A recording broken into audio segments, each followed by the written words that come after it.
Hello, आमचं घर कसं झालं या 11व्या एपिसोडमध्ये तुमचं स्वागत करते आहे. महालक्ष्मी आणि सिद्धिविनायकचं दर्शन घेऊन झाल्याच्या नंतर ना 7-8 दिवसानंतर मला भयंकर ताप आला होता आणि ताप, सर्दी, खोकला काही जाईना. म्हणून म्हटली एवढे डॉक्टर केले आपण ना पुन्हा दुसरा डॉक्टर चेंज करून बघूया.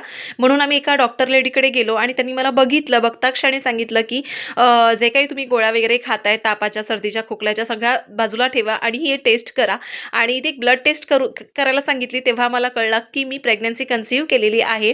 आणि बघा ना, देवाचं किती हुबेहूब चमत्कार. आम्ही देवाच्या दर्शनाला काही जाणं, सगळ्या गोष्टी ज्या आमच्याकडनं घडल्या ती माफी मागणं, त्याच्यानंतर 7-8 दिवसानंतर डॉक्टर बदलणं आणि आम्हाला गुड न्यूज कळलं. म्हणजे ही किती मोठं चमत्कार आहे. आपण जे बोलतो ना, कर्माचे भोग इथेच भोगायचे आहे, ते कोणाच्या वाट्याला चुकलेले नाहीयेत. सगळ्यांना इथेच जे काय आहे ते फेडून जायचं आहे. आणि हा अनुभव माझ्या आयुष्यात मी पूर्ण अनुभवला आणि तेच मी तुम्हाला सांगते. आणि ती तारीख होती 5 मार्च 2020. सो टेस्ट वगैरे केले, सगळे हॅपी झालो. सगळ्यांना आम्ही कळवलं आमच्या घरच्यांना की बाबा असं असं गोष्ट आहे. त्याच्यामुळे सगळे खूप खुश झाले.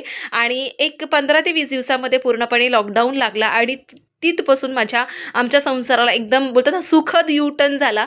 लॉकडाऊन आलं की सगळ्यांना खूप त्रासदायक होता, पण माझ्यासाठी कम्प्लिटली आरामच होता आणि खूप भारी होता.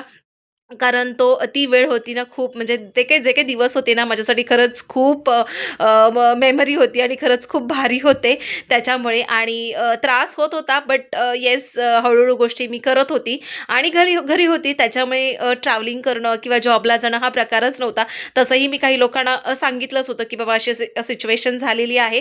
त्याच्यामुळे मला वर्क फ्रॉम होम मिळालं. नेक्स्ट स्टोरी नेक्स्ट व्लॉगमध्ये, त्यासाठी इन्स्टावरती फॉलो करा.